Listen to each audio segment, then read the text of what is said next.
एवं सत्र न्यायालय में आज सुनवाई होगी। मुस्लिम welfare society Paonta Sahib, Jama Masjid management committee Bilaspur और अल हुदा एजुकेशन सोसाइटी मंडी ने नगर निगम शिमला के आयुक्त कोर्ट के निर्णय को चुनौती दी है।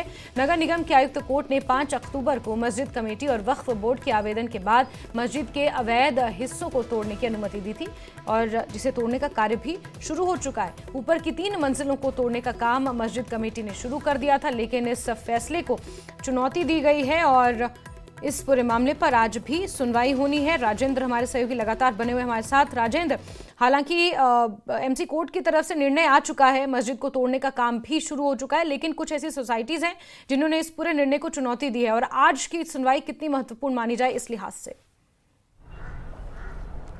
बिल्कुल जैस्मीन, प्रदेश में 3 जो मुस्लिम वेलफेयर सोसाइटीज़ हैं उनकी तरफ से ये एप्लीकेशन डाली गई है डिस्ट्रिक्ट कोर्ट शिमला में। जिला एवं सत्र न्यायाधीश के समक्ष कुछ देर में इस मामले की सुनवाई शुरू होगी और इनकी तरफ से स्टे ऑर्डर की मांग की गई है कि जो एमसी कोर्ट की तरफ से एमसी आयुक्त की तरफ से आदेश दिए गए हैं कि जो अवैध 3 मंजिलें हैं उनको हटाया जाए और उसका काम भी जो मुस्लिम जो कंस्ट्रक्शन कमेटी है उसकी तरफ से हटाने का काम शुरू हो गया है, उसको चुनौती दी है। उसके ऊपर स्टे की मांग की और ये कहा गया है कि जो एफिडेविट सबमिट किया गया है जो मस्जिद कमेटी की तरफ से, वो एफिडेविट सही नहीं है और उसी एफिडेविट के आधार पर एमसी कोर्ट की तरफ से ये फैसला सुनाया गया है। तो एफिडेविट को चुनौती दी गई है। जो मस्जिद कमेटी जिन्होंने मस्जिद का निर्माण किया है संजौली में, उसकी तरफ से जो एफिडेविट दिया गया है कि अगर अवैध तो फिर इसको तोड़ा जाए, उसी एफिडेविट को चुनौती दी गई है इन 3 वेलफेयर सोसाइटीज़ की तरफ से और स्टे की मांग की गई है कि जब तक अंतिम निर्णय नहीं आता